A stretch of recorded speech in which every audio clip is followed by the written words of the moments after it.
My daughter Lila is the heart of our home. At 12 years old, she has faced more challenges than most people will in a lifetime.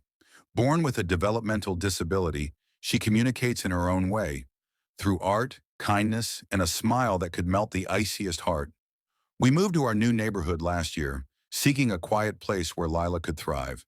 She quickly became a familiar face, drawing chalk art on sidewalks, picking up litter with a grabber stick, and waving to every neighbor with a cheery, "Hi," that came from her soul. Most people embraced her, but not everyone. The first time Karen, the neighborhood's self-appointed HOA watchdog, laid eyes on Lila, she stared at her like she was something to be pitied. That look alone was enough to make my stomach turn, but I tried to give her grace. Maybe she just didn't understand. That illusion shattered one Saturday afternoon. Lila had spent hours drawing with sidewalk chalk. Bright flowers, sunshine, and stick figures holding hands lined the community park walkway. It was her way of expressing joy and connection. A few children even joined her, laughing and creating alongside her. But as we packed up, Karen approached, heels clicking sharply against the pavement. She looked down at the chalk drawings with thinly veiled disgust. "What is all this?" she snapped. "It's just chalk, Mrs. Carter," I said calmly. "Lila and a few other kids were—" Karen interrupted. "It looks like a mess.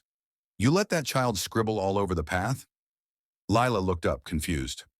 "We made happy," she said proudly. Karen scoffed. "This is a disgrace. Honestly, it's people like her that make the neighborhood look bad."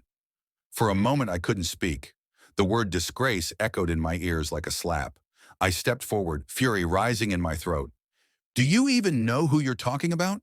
Karen raised an eyebrow, arms crossed smugly. "Lila was honored by the President of the United States just last month. She received the National Youth Volunteer Award for her work organizing neighborhood cleanups and promoting kindness through her art. Maybe you missed the press release." A few neighbors standing nearby froze wide-eyed. Karen's smirk faltered. "She may not fit into your version of normal," I added, "but she's done more good in this world than most people ever will."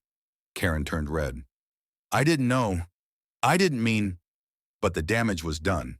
Parents nearby stepped forward in support. One said, "Lila helped my son feel like he belongs here." Another added, "Her drawings make my walk home feel like sunshine." The next HOA meeting was packed. Neighbors brought up the incident, demanding a formal apology and calling for inclusion training for all board members.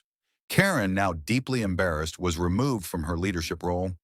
The board voted to create a community kindness initiative in Lila's honor, featuring accessible art spaces, chalk art festivals, and volunteer opportunities for kids of all abilities. And Lila? She kept drawing. That following weekend, I watched her create a giant rainbow across the same walkway. This time, kids, parents, and even seniors joined her, adding their colors to hers. Karen now walks her dog on the far end of the park.